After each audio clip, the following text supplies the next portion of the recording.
Bon les apis, nous voilà repartis pour une nouvelle saison d'apiculture. Donc là aujourd'hui on va voir quoi faire au rucher, dans les ruches, en janvier 2022.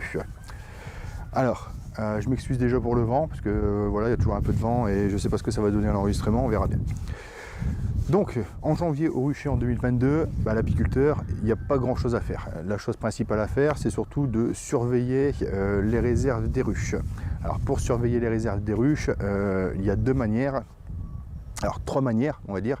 La première manière, c'est si vous avez déjà posé du candis, vérifiez qu'il y a encore du candis. Sinon, si vous n'avez pas encore posé de candis, c'est soit sous-peser la ruche, donc pour pouvoir estimer les réserves qu'il y a dans la ruche, ou la deuxième technique, c'est de soulever le couvre-cadre et regarder sur le bord, en fait, entre les intercadres, et voir si vous voyez encore des boudins de miel qui sont là, en fait, puisque le miel souvent dépasse un peu du cadre, voir s'il y a encore des boudins de miel sur le bord des cadres, et là vous verrez s'il y a encore de la réserve ou pas. Ou alors si vous ne voyez pas, vous pouvez taper sur la tête des cadres. En tapant sur la tête des cadres, ceux qui sont remplis de miel ou dans lesquels il y a du miel vont sonner un peu plus sourds que ceux qui sont vides, où là ça va être creux. Donc voilà surtout ce qu'on a à faire au niveau du mois de janvier. Alors surtout s'il n'y a plus de réserve dans votre ruche, l'important c'est de garder ces colonies en vie. Donc là on n'hésite pas à mettre un pain de candis sur la ruche pour qu'elle tienne jusqu'au début de la saison.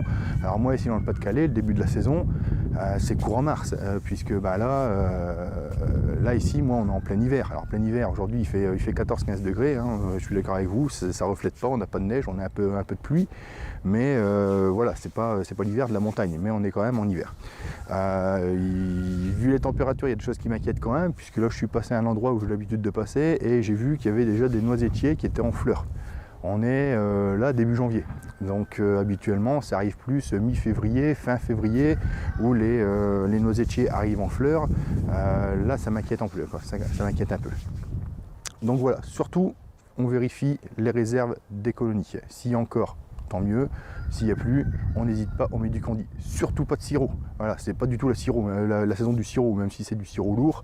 Voilà, on met pas du tout de sirop, on met du candis sur la ruche. Deux solutions pour poser le candis. Soit vous avez dans votre couvre-cadre un trou, et là vous mettez le candis percé, vous percez en fait le candis, vous mettez le trou que vous avez percé au-dessus du trou du couvre-cadre pour que les abeilles puissent y avoir accès. Donc là ça c'est moins intrusif pour la ruche. Ou alors deuxième solution, si vous avez un couvre-cadre soit nourrisseur ou soit à rebord, vous pouvez retourner ce couvre-cadre et venir poser le candis. Alors attention, on n'ouvre jamais le candis complètement et on le met sur la tête des cadres, hein, parce que là si ça se réchauffe un peu et que ça coule, ça va engluer les abeilles et ça va faire pire que mieux. Donc là pareil, on perce un trou et on vient mettre le candis sur la tête des cadres et on referme tout ça. On essaye d'aller vite parce qu'on est quand même en hiver, ou alors on essaie de faire ça comme aujourd'hui sur une journée où il fait 14-15 degrés. Bon, encore qu'il y a beaucoup de vent, il ne faut pas traîner non plus, on n'est pas là pour faire une visite de printemps. Donc vous ouvrez, vous avez craqué avant votre candis, vous avez fait votre trou dans le pain de candis, dans le plastique, vous ouvrez, vous mettez et vous refermez, quoi. Voilà. Donc ça, c'est la chose la plus importante là, courant janvier. Ensuite, ce que vous pouvez faire, ce que je vous invite fortement à faire, c'est faire un traitement à l'acide oxalique. Alors attention, il y a eu tout un débat l'année dernière avec ce fameux AMM, autorisation de mise sur le marché, hein, avec le rappel de la DGAL, etc. etc. Moi je vous invite à le faire effectivement, parce que si vous êtes apiculteur et que vous pensez que dans votre ruche, il n'y a pas de varroa, alors là vous êtes complètement dans le faux, c'est utopique, il n'y a pas une ruche en France, mis à part sur des îles peut-être complètement isolées où le varroa n'est pas encore arrivé, mais il ne doit pas en avoir beaucoup. Mais sinon si vous êtes apiculteur en France, vous avez forcément du varroa dans votre ruche. Alors il y a des personnes qui disent oui mais j'en vois pas. Alors c'est pas parce qu'on les voit pas qu'il n'y a pas. Voilà. Vous rentrez chez vous, vous êtes fait voler votre maison, vous n'avez pas eu le voleur. On ne va pas dire c'est un fantôme qui a retourné à la maison. Donc il y a eu un voleur, on ne l'a pas vu, mais il y a eu un voleur. Donc là c'est la même chose. Du varroa, il y en a forcément dans la ruche.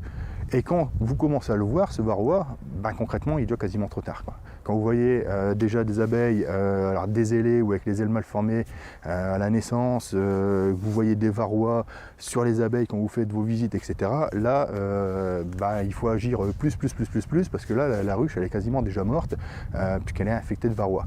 Donc, pour le traitement de varroa, normalement, vous avez dû faire un traitement fin de saison l'année dernière, donc 2021.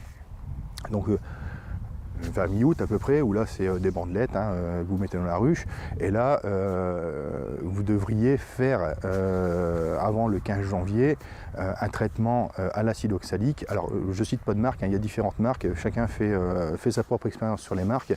Ce qui est important surtout, c'est de rappeler effectivement qu'il y a cette autorisation de mise sur le marché qu'il faut respecter.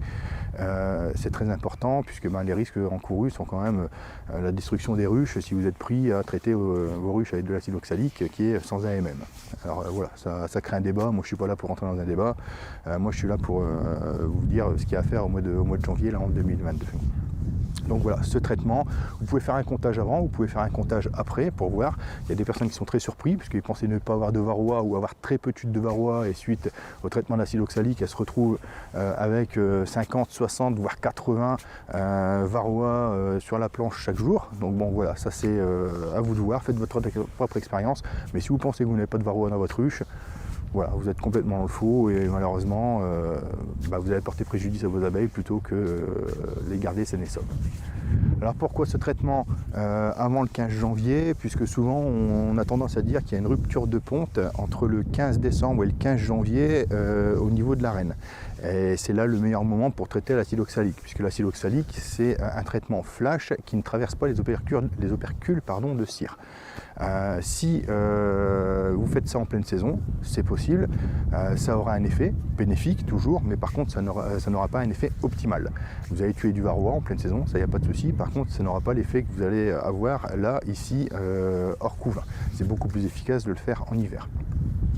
Moi ce que je fais également là à partir de mi-janvier, fin janvier, c'est que je remets les plaques en dessous des plateaux Nico en plastique. Alors attention, puisque ça apporte de l'humidité. Le froid, c'est pas le problème des abeilles, puisque le froid elles vont gérer. Par contre l'humidité, elles ont un peu de mal à gérer. Surtout que là, elles sont confinées, un peu comme nous il y a quelques temps.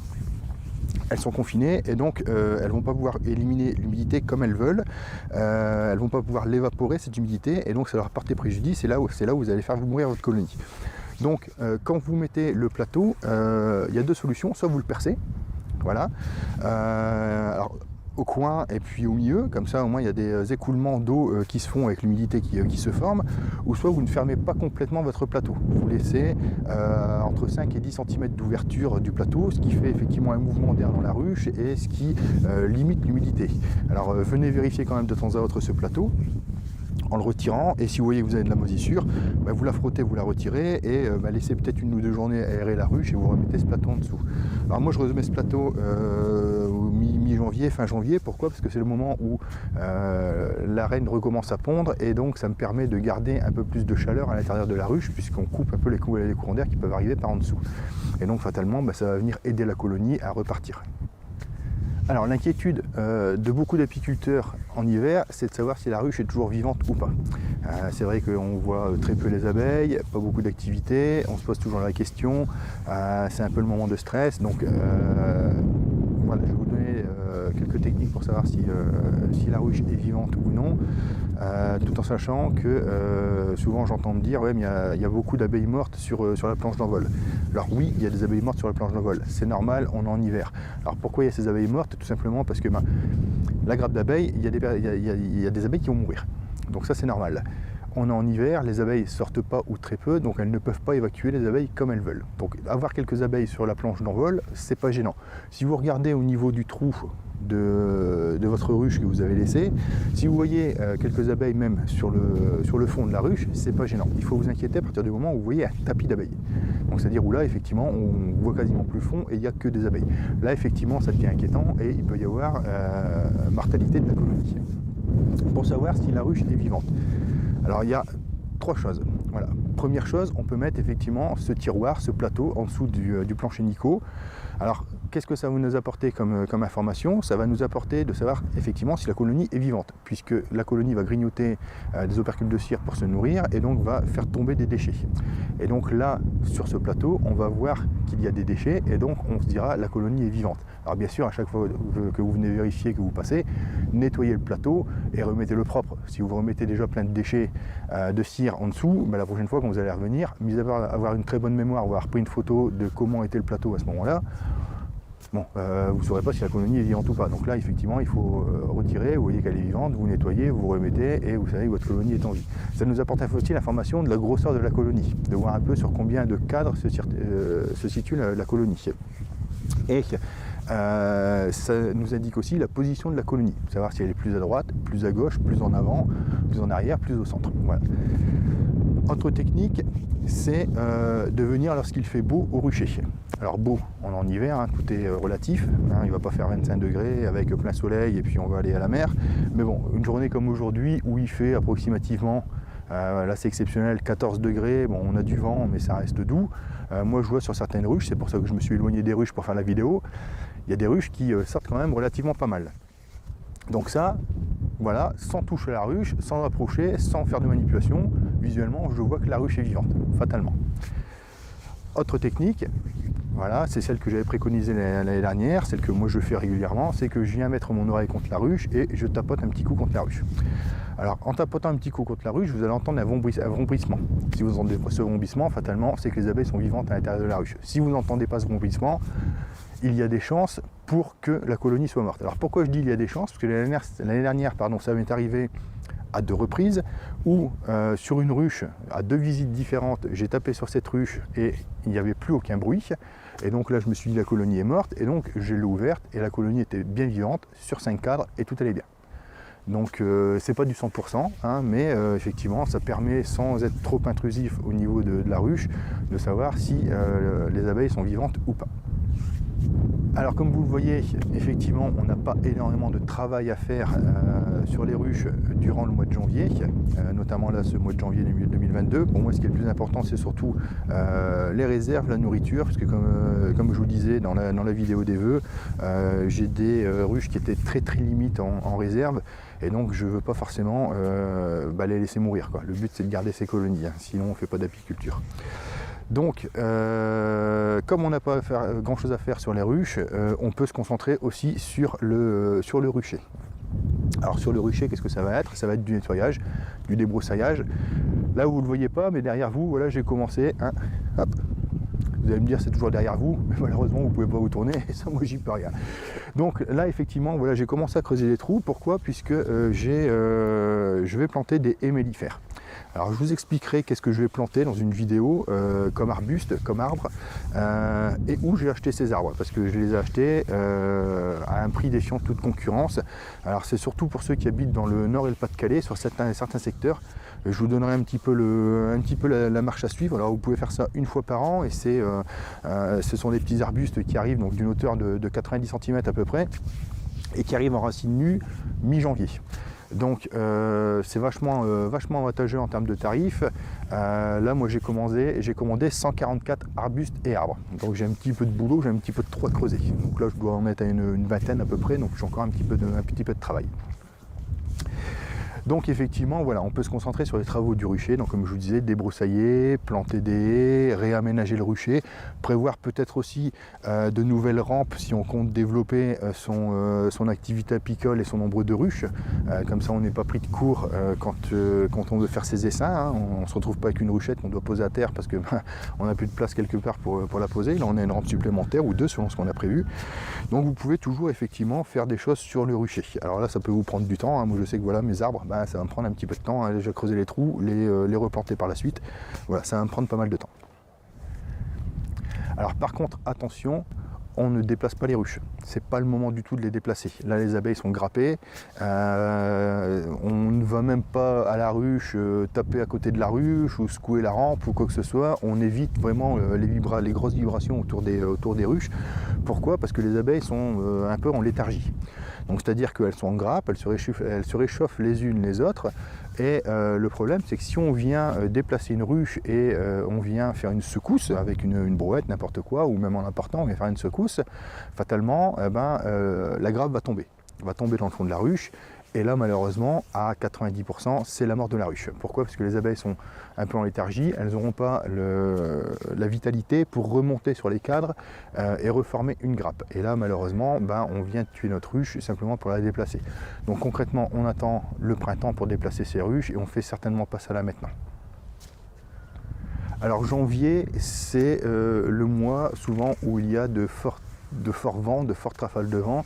Donc pensez bien à mettre un poids sur les ruches ou à les sangler. Moi j'utilise les deux techniques, que ce soit une sangle autour de la ruche, ça permet effectivement de souder l'ensemble, que ce soit le toit, le couvre-cadre, le plateau en dessous, etc.